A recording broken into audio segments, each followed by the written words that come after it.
बिस्मिल्लाहिर्रहमानिर्रहीम अस्सलामु अलैकुम। Welcome to my channel learn chemistry with Asfa. जी बेटा, कैसे हैं आप सब लोग? अच्छा, कल हम लोगों ने स्टार्ट किया था 9th केमिस्ट्री का 3rd chapter which is chemical bonding. Chemical bonding का हम लोगों ने कल बेसिक इंट्रोडक्शन किया था, ठीक है। उस इंट्रोडक्शन में आपने क्या पढ़ा था? उसमें आपने पढ़ा था सिंपली एटम स्टेबल कैसे होते हैं, ठीक है। इसके साथ आपने पढ़ा नोबल गैसेस नॉन रिएक्टिव क्यों होती हैं, नोबल गैसेस कौन कौन सी हैं, कौन सा डुप्लेट रूल फॉलो कर रही है, कौन सा ऑक्टेट रूल फॉलो कर रही है।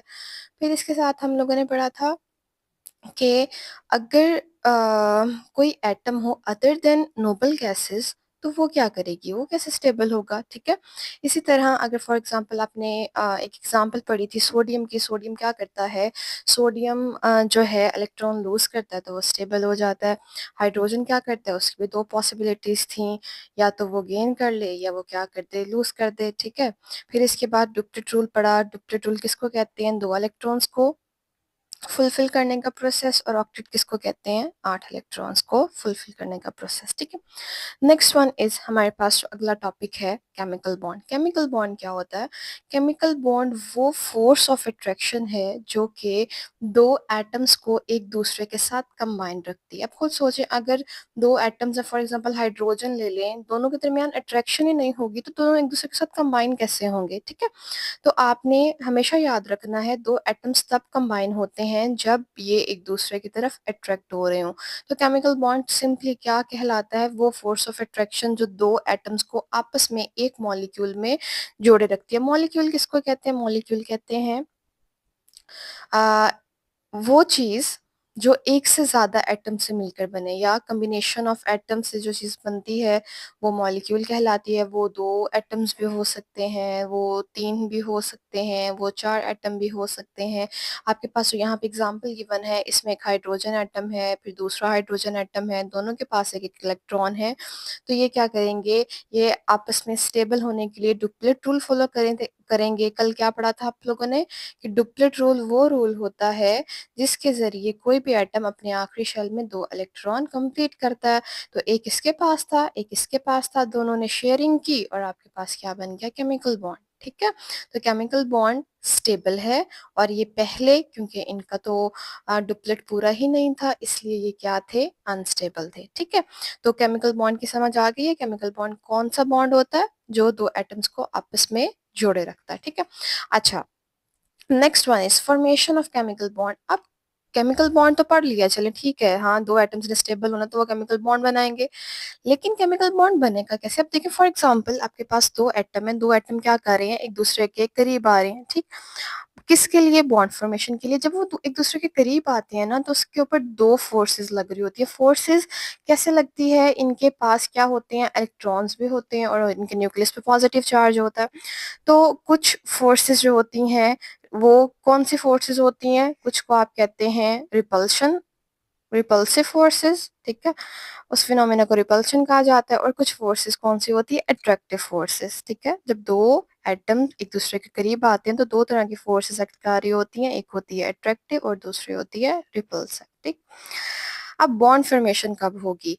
जब दो एटम्स जो एक दूसरे के करीब आ रहे हैं उनकी फोर्सेस, कौन सी फोर्सेस? अगर अट्रैक्टिव फोर्सेस ज्यादा हो जाए किससे? रिपल्सिव फोर्सेस से। मतलब force of attraction greater than force of repulsion. Attraction ज्यादा हो किससे? रिपल्शन से। तो आपका बॉन्ड बन जाएगा।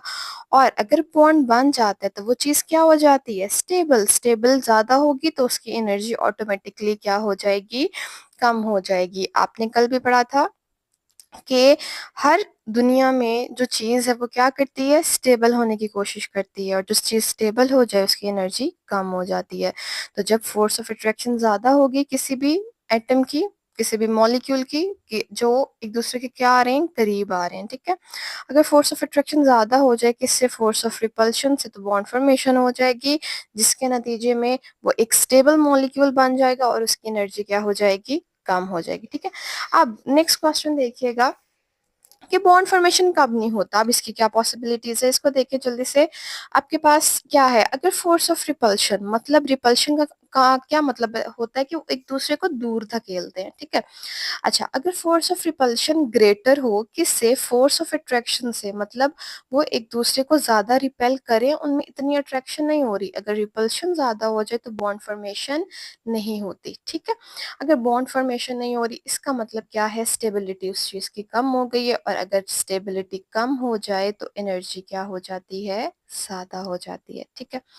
अच्छा, टाइप्स ऑफ केमिकल बॉन्ड देखिएगा, टाइप्स ऑफ केमिकल बॉन्ड में आपके पास 3 बॉन्ड है। First one is ionic bond, second one is covalent bond and the third one is dative covalent bond. Dative covalent bond का दूसरा नाम क्या होता है, कोऑर्डिनेट कोवेलेंट बॉन्ड, ठीक। अब ये 3 कैटेगरीज हमने बहुत डिटेल में पढ़नी है, लेकिन आज जर्नल से इंट्रोडक्शन से मैं दे देती हूँ। आयनिक बॉन्ड वो वाला बॉन्ड होता है जो कि मेटल्स और नॉन मेटल्स के दरमियान बनता है, ठीक है। मेटल्स जो इलेक्ट्रॉन लूज करते हैं और नॉन मेटल्स जो इलेक्ट्रॉन गेन करते हैं, एक लूज करेगा दूसरा गेन करेगा, और दोनों के दरमियान जो बॉन्ड बनेगा वो किस कैटेगरी का होगा, आयनिक बॉन्ड, ठीक। Second one is covalent bond. Covalent bond वो बॉन्ड होता है जो कि दो नॉन मेटल्स के दरमियान बनता है, किसके जरिए, बाय शेयरिंग ऑफ इलेक्ट्रॉन। ऊपर वालों ने दोनों ने क्या किया था, इलेक्ट्रॉन ट्रांसफर किए थे, नीचे वालों ने क्या किया, इलेक्ट्रॉन्स को शेयर कर लिया। और शेयरिंग किसके दरमियान होती है, between two non metals. Two non metals आपस में मिलेंगे, इलेक्ट्रॉन शेयर करेंगे, और आपके पास कौन सा बॉन्ड बन जाएगा, कोवेलेंट बॉन्ड बन जाएगा। थर्ड कैटेगरी इसकी कौन सी है, dative covalent bond. Dative covalent bond वो बॉन्ड होता है जो डोनर और एक्सेप्टर मॉलिक्यूल के दरमियान बनता है। डोनर कौन सा होता है, जो इलेक्ट्रॉन पेयर डोनेट करता है, एक्सेप्टर कौन सा होता है, जो इलेक्ट्रॉन पेयर एक्सेप्ट करता है, ठीक है। तो there are 3 types of chemical bond, first one is ionic, second one is covalent and third one is dative covalent और कोऑर्डिनेट कोवेलेंट, ठीक है। आयनिक बॉन्ड किसके दरमियान बनेगा, मेटल और नॉन मेटल्स के दरमियान by the transfer of electron. Covalent bond is formed between two nonmetals by sharing of electron, और dative covalent bond is formed between donor and acceptor, ठीक है। और किसके जरिए बनता है, जब वो इलेक्ट्रॉन लूज करते हैं या गेन कर देते हैं, ठीक है। अच्छा, अब इसके बाद इसको देखिएगा, बुक पे आए, बुक पे आपके पास पेज नंबर कौन सा है, 33 है, ठीक है।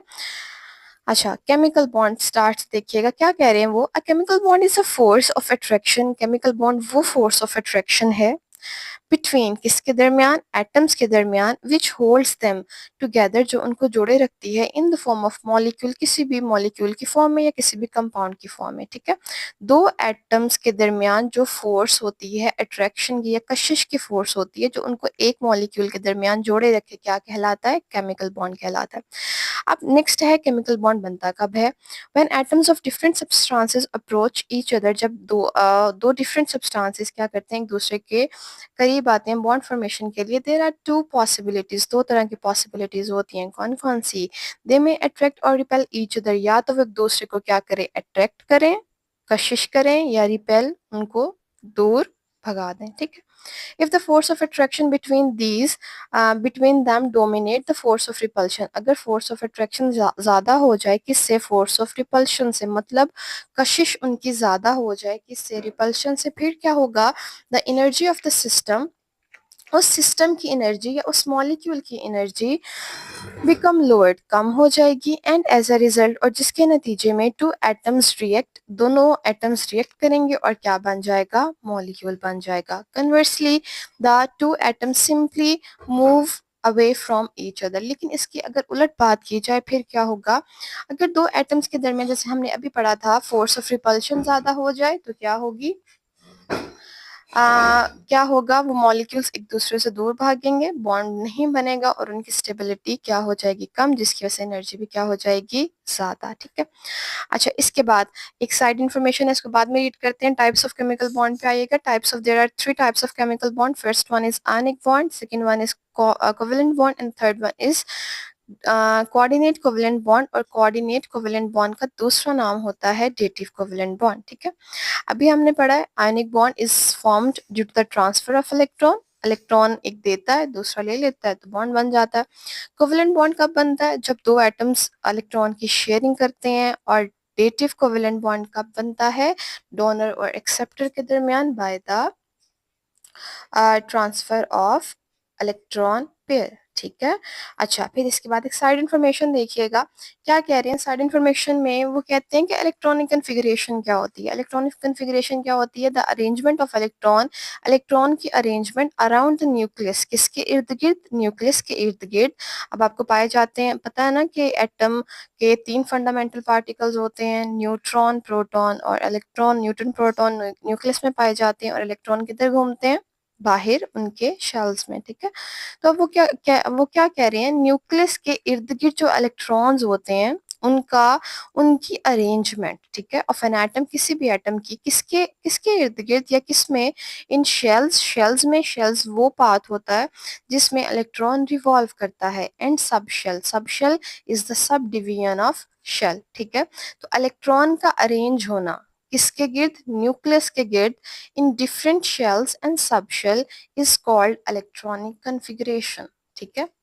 अच्छा, अब इसके साथ पहले हमने क्या चीज पढ़ी थी? पहले आपने पढ़ा था केमिकल बॉन्ड। केमिकल बॉन्ड वो फोर्स ऑफ अट्रैक्शन होती है जो दो एटम्स को कंबाइन करती है, ठीक है। अच्छा, फिर उसके बाद केमिकल बॉन्ड कब बनता है? जब दो फोर्सेस जो उनके ऊपर लग रही होती हैं, एक अट्रैक्टिव होती है, एक रिपल्सिव होती है। अगर अट्रैक्टिव ज्यादा हो जाए किससे? रिपल्सिव से, तो बॉन्ड फॉर्मेशन हो जाती है और एनर्जी उस सिस्टम की क्या हो जाती है? कम हो जाती है। फिर इसके बाद क्या देखा आपने कि आपके पास जो, अगर इसका इनवर्स केस हो, मतलब कि अगर रिपल्सिव फोर्सेस ज्यादा हो जाए अट्रैक्टिव से, तो फिर क्या होगा? बॉन्ड फॉर्मेशन ही नहीं होगी। तो इसके साथ जो स्टेबिलिटी है वो इंक्रीज होगी और एनर्जी उसकी, सॉरी, स्टेबिलिटी डिक्रीज करेगी और एनर्जी उसकी ज्यादा हो जाएगी। फिर उसके बाद इलेक्ट्रॉनिक कन्फिगरेशन क्या होता है? इलेक्ट्रॉनिक कन्फिगरेशन होती है arrangement of atoms in various shells and सब शेल्स, ठीक। फिर उसके बाद टाइप्स ऑफ केमिकल बॉन्ड पढ़ा। कितने टाइप्स के केमिकल बॉन्ड हैं? 3 टाइप्स के केमिकल बॉन्ड है। फर्स्ट वन इज आयनिक, फिर कोवेलेंट एंड डेटिव कोवेलेंट, ठीक है। अच्छा, अब नेक्स्ट हमारा टॉपिक है आयनिक बॉन्ड, जिसको आप बहुत डिटेल से हम लोग नेक्स्ट क्लास में पढ़ेंगे इंशाल्लाह। तब तक के लिए अपना ख्याल रखिएगा। अल्लाह हाफिज।